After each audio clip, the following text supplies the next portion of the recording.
Hello बच्चों, स्वागत है आप सभी का राहुल एकेडमी के इस नई वीडियो में। प्यारे बच्चों, आज हम लोग कक्षा 12 की भौतिक विज्ञान में एक बहुत ही महत्वपूर्ण टॉपिक के बारे में डिस्कस करेंगे, जिसका नाम है स्वप्रेरण। ठीक है, यानी इसको हम इंग्लिश में सेल्फ इंडक्शन भी कहते हैं। ठीक है, तो यानी कि स्वप्रेरण क्या है, तो इसके बारे में जानने से पहले हम लोग कुछ बेसिक चीज़ के बारे में समझ लें।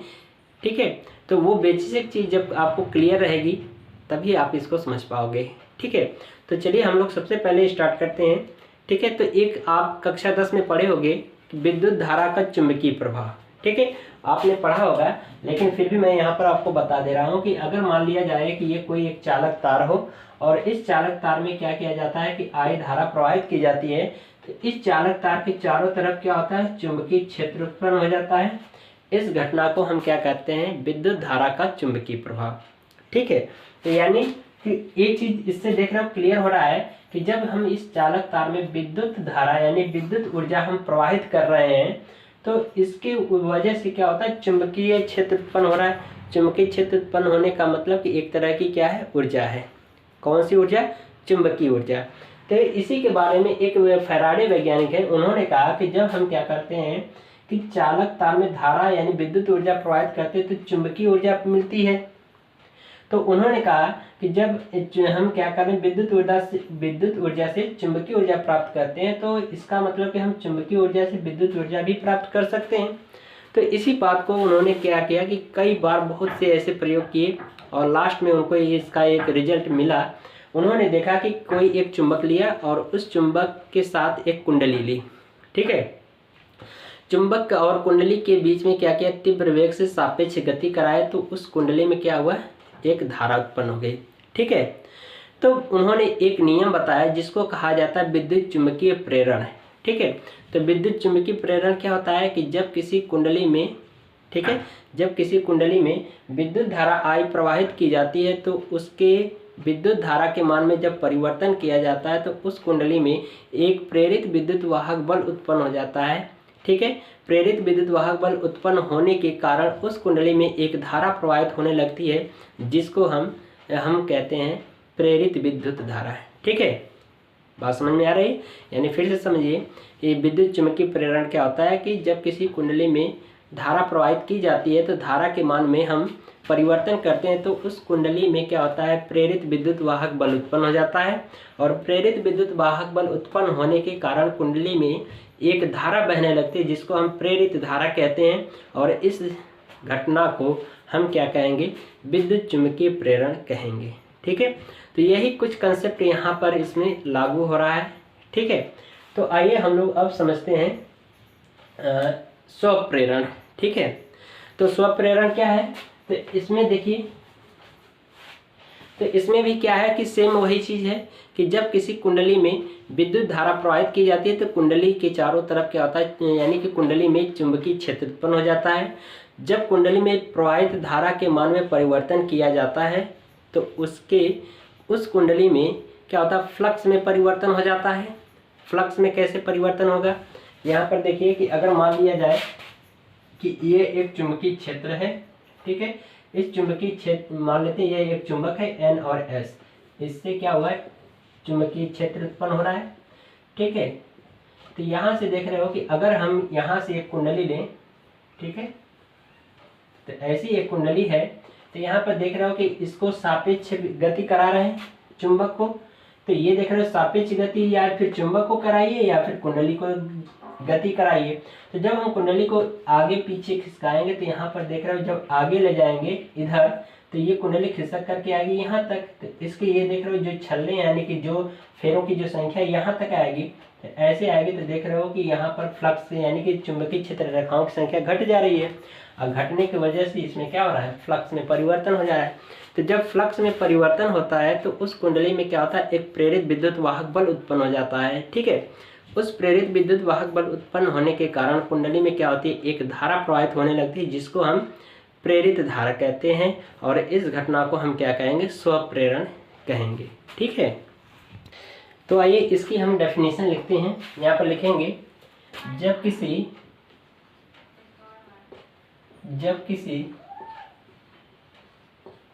कुंडली में जब किसी कुंडली में विद्युत धारा प्रवाहित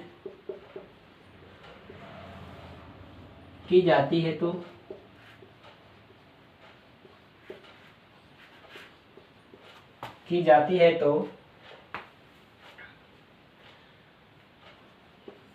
कुंडली में, यानी कि जब किसी कुंडली में विद्युत धारा प्रवाहित की जाती है तो कुंडली में चुंबकीय क्षेत्र उत्पन्न हो जाता है। कुंडली में चुंबकीय क्षेत्र उत्पन्न हो जाता है। बात समझ में आ रही है? यानी कि जब किसी कुंडली में हम क्या करते हैं, विद्युत धारा प्रवाहित करेंगे तो उस कुंडली में क्या होता है, चुंबकीय क्षेत्र उत्पन्न हो जाएगा। कैसे? अभी मैंने बताया था कि जब चालक तार में हम आई धारा प्रवाहित करते हैं तो उसके चारों तरफ चुंबकीय क्षेत्र उत्पन्न होता है। तो जो कुंडली बनी है वो चालक तार ही की तो बनी होगी। तो चालक तार में जब धारा प्रवाहित होगी तो उसके चारों तरफ क्या होगा, चुंबकीय क्षेत्र उत्पन्न होगा। ठीक है, तो वही चीज यहाँ पर कहा गया है। ठीक है, तो और आगे हम लिखेंगे जब कुंडली में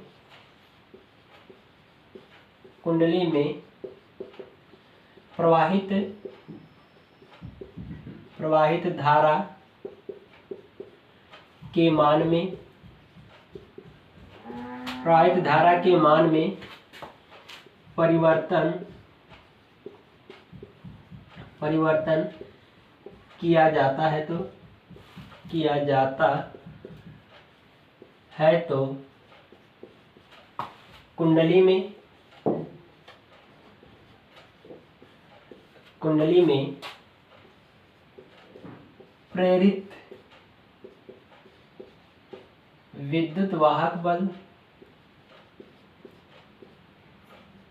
प्रेरित विद्युत वाहक बल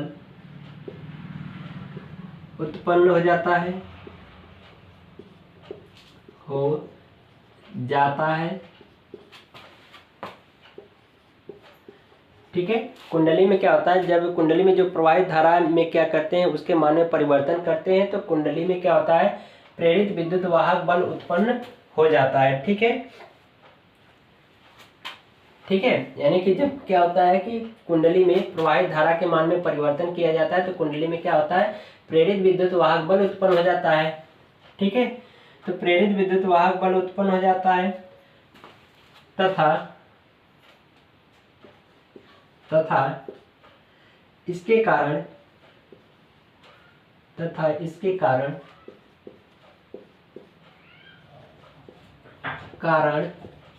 कुंडली में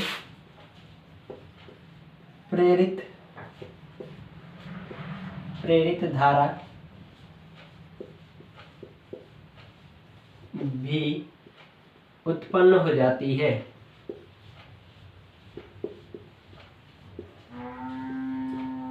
उत्पन्न हो जाती है। इस घटना को स्वप्रेरण कहते हैं।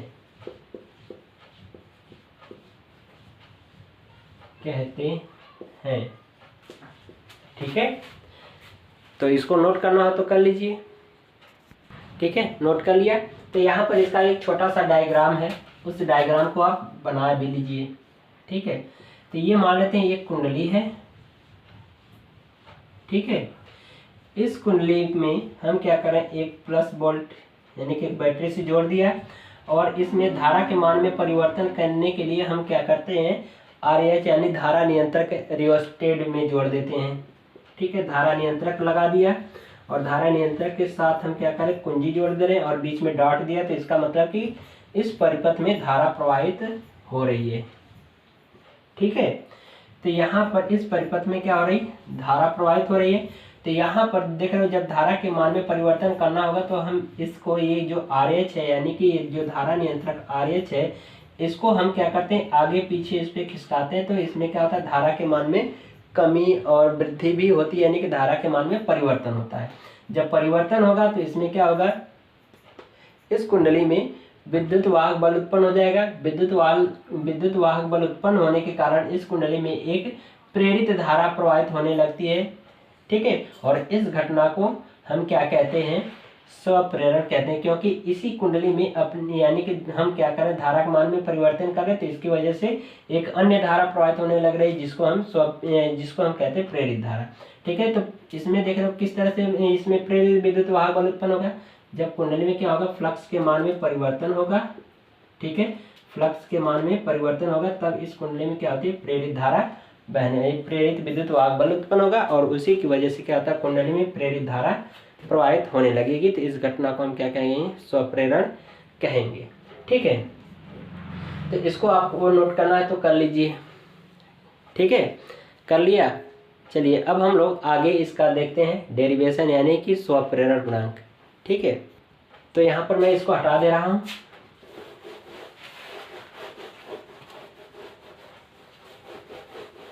ठीक है, तो जो आपका जो चित्र था यहीं पर फिर से मैं बना दे रहा हूँ छोटा सा। ठीक है, क्योंकि यहाँ पर थोड़ा सा डेरिवेशन इसका किया जाएगा। यहाँ पर धारा नियंत्रक लगा था। ठीक है, और एक साथ में कुंजी लगी थी जिसमें धारा प्रवाहित हो रही है। ये हमारा चित्र था और ये धारा नियंत्रक RH है, ये प्लस है, ये माइनस है। ठीक है, तो इसमें लिखेंगे माना कुंडली में प्रवाहित धारा कितनी हो, I हो। लिखेंगे माना कुंडली में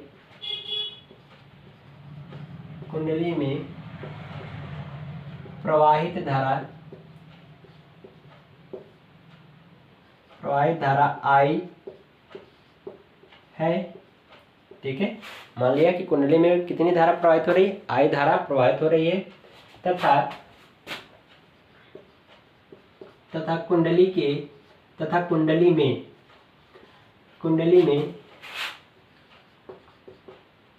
फेरों की संख्या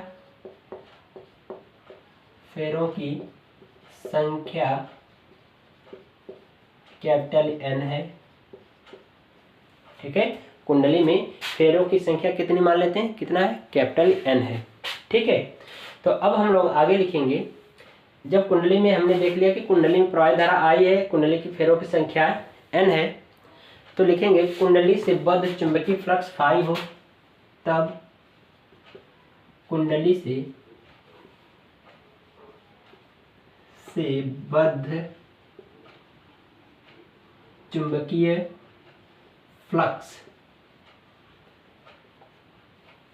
फ्लक्स कितना हो, फाई हो या फाई बी हो,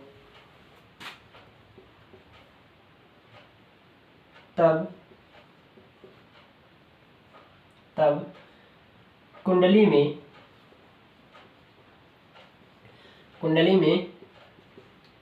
प्रवाहित धारा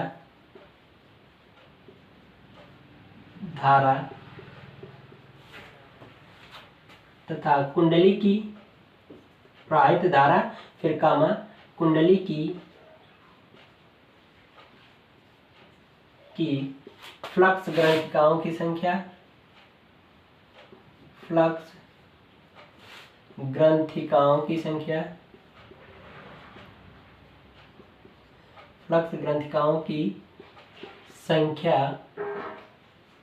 ठीक है, ये फ्लक्स ग्रंथिकाओं की संख्या लिखा गया है। ठीक है, फ्लक्स ग्रंथिकाओं की संख्या कितनी होगी, N फाई बी, यानी कि चुंबकीय फ्लक्स और कुंडली में फेरों की संख्या का गुणनफल ही हमारा क्या कहलाता है, फ्लक्स ग्रंथिकाओं की संख्या कहलाता है। तो यानी कि यहाँ पर लिखा गया कुंडली में प्रवाहित धारा कामा कुंडली की फ्लक्स ग्रंथिकाओं की संख्या एक दूसरे के, या लिख देते हैं फ्लक्स ग्रंथिकाओं की संख्या समानुपाती होती है,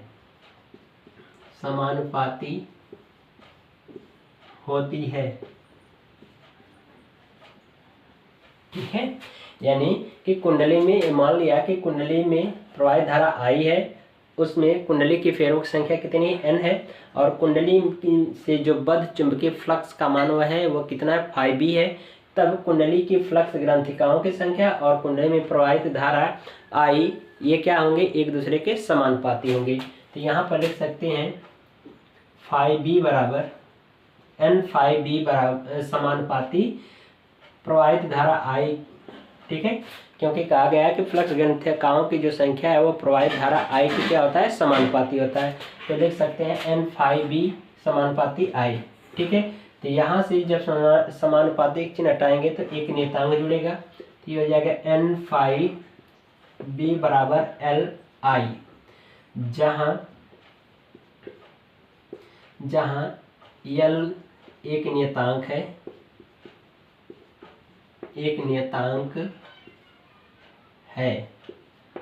ठीक है। एल को ही हम क्या कह रहे हैं, एल बराबर एल को ही हम स्वप्रेरण या स्वप्रेरण गुणांक,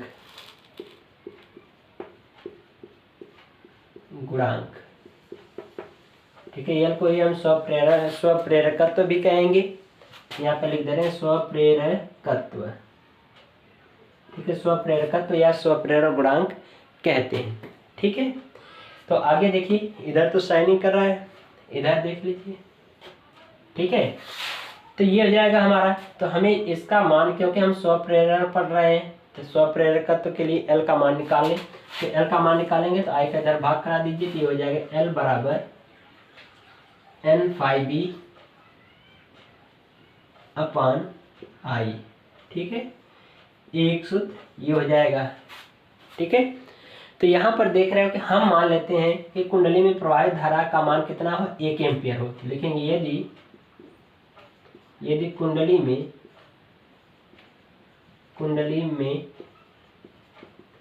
प्रवाहित धारा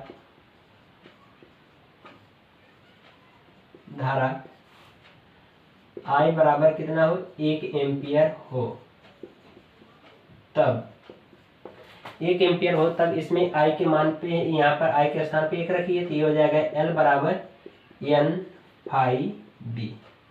तो एक सूत्र ये हो जाएगा, ठीक है। इसको मान लो आप समीकरण नंबर 1, ठीक है। तो अब यहाँ पर देख रहे हो परिभाषा क्या बन जाएगी, स्वप्रेरकत्व का या स्वप्रेरण गुणांक का।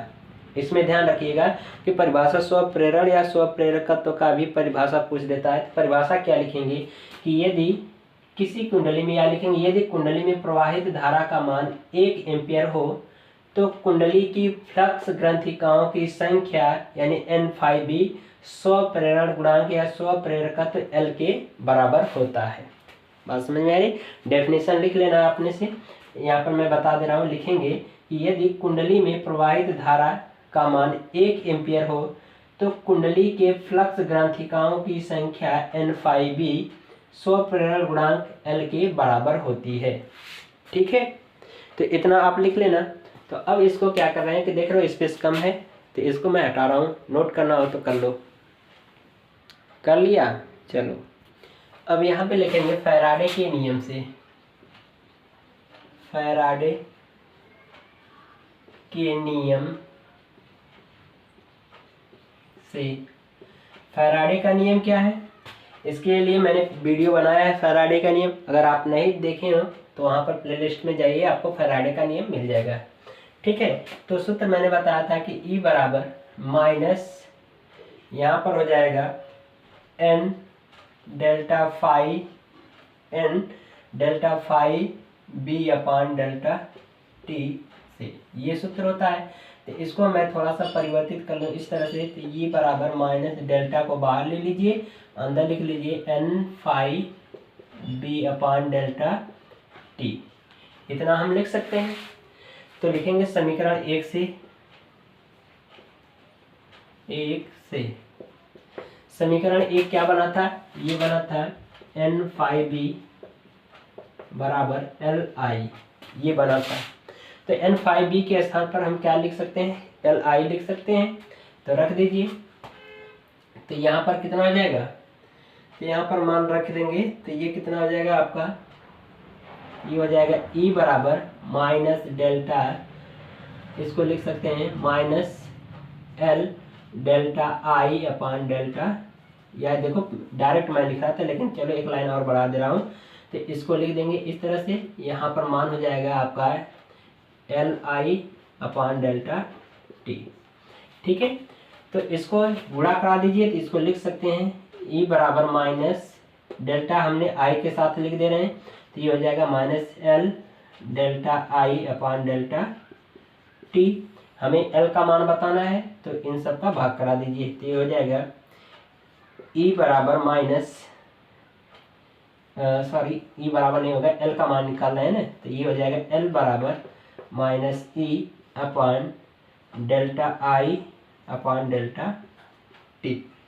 ठीक है, नहीं दिख रहा है, इधर आगे लिख दे रहा हूँ, इतना दिख रहा होगा। तो इसका जब भाग कराएंगे तो यहाँ पर ये हो जाएगा L बराबर -E/I/Δt।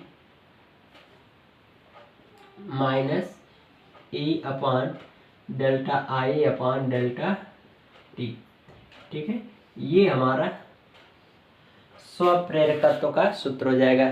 ठीक है, इसका मात्रक लिख देंगे, इसका मात्रक हेनरी। ठीक है, हेनरी होता है। ठीक है, इसका मात्रक क्या होता है? हेनरी होता है। ठीक है, हेनरी होता है, और इसके अलावा एक और इसका मात्रक होता है वोल्ट सेकेंड प्रति एम्पियर। ठीक है, वोल्ट सेकेंड प्रति एम्पियर। देखो ई क्या है? विद्युत वाहक बल है, यानी वोल्ट में इसका मात्रक होता है वोल्ट, और ये टी ऊपर जाएगा, तो यानी सेकेंड, समय का मात्रक क्या हो जाएगा? सेकेंड। तो ये हो जाएगा वोल्ट सेकेंड प्रति आई का मात्रक यानी धारा का मात्रक एम्पियर, तो हो जाएगा वोल्ट सेकेंड प्रति एम्पियर या हेनरी होता है। ठीक है, तो ये इसका मात्रक हो जाएगा। इसका बीमा सूत्र क्या होगा उसको भी लिख लो। इसका बीमा सूत्र लिख देंगे, इसका बीमा सूत्र बराबर, इसका बीमा सूत्र कितना हो जाएगा?